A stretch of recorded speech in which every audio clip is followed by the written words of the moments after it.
Son Ana Fernández Santamariña, vicepresidenta da ADEGA, enxeñeira de montes e doutora en hidroloxía e xestión de recursos hídricos. Unha das grandes causas do declive do salmón atlántico é a fragmentación do ecosistema fluvial provocado polas presas.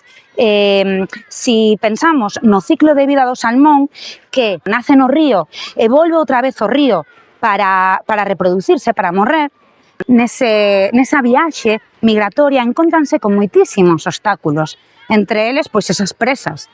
Hai moitísimas presas que non están preparadas, que non teñen dispositivo para peixes. Incluso hainas con dispositivo para peixes, pero que non son funcionais, non? Despois tamén, a hora de baixar. Cando os xuvenís se van a cara ao mar, se encontran con esas represas tan grandes, acábanse perdendo, porque necesitan un caudal, necesitan unha velocidade do auga para seguir, e pódense perder nese encoro.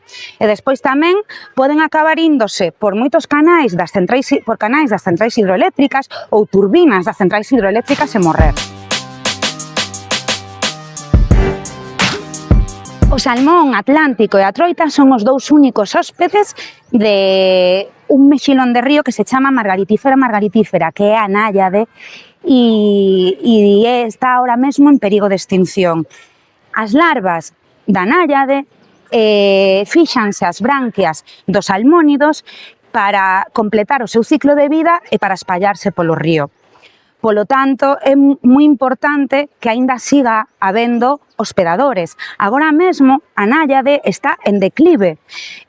Son ser individuos que duran moitos anos, hasta 100 anos.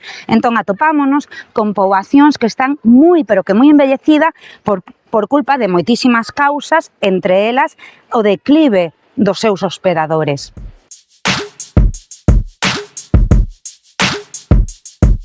Bueno, pois tendo en conta a calidade dos ríos dun xeito global, falando de unha perspectiva físico-química, biolóxica e hidromorfolóxica, biolóxico é fundamental, porque no momento en que temos salmón e ese salmón se pode reproducir e completar o seu ciclo de vida, tamén podemos pensar que pode beneficiar a outras especies, tal e como falamos, non? A náyade, que a náyade ademais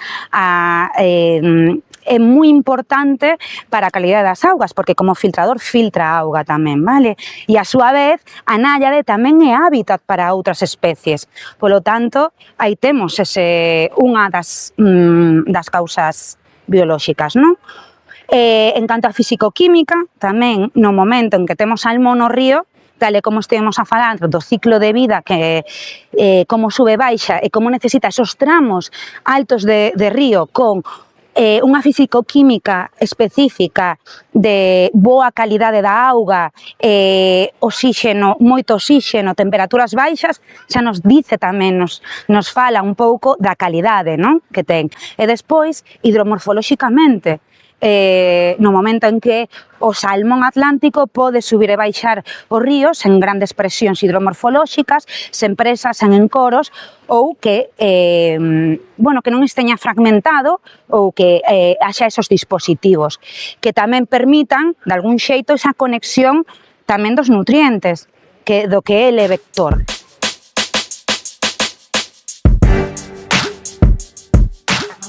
Dende os anos 70, a poboación do salmón atlántico diminúe máis dun 80%. Nos ríos galegos, agora mesmo só está presente en pouco máis de 8 ríos, cando antes estaba presente en máis de 20. Agora mesmo hai ríos nos que antes había salmón atlántico e agora non os hai, e non se pode pescar. Si botamos unha visual ao río Ulla, tan só quedan 50 individuos reproductores. Con este panorama tan desolador, non se debería de permitir a pesca do salmón, e menos festexalo.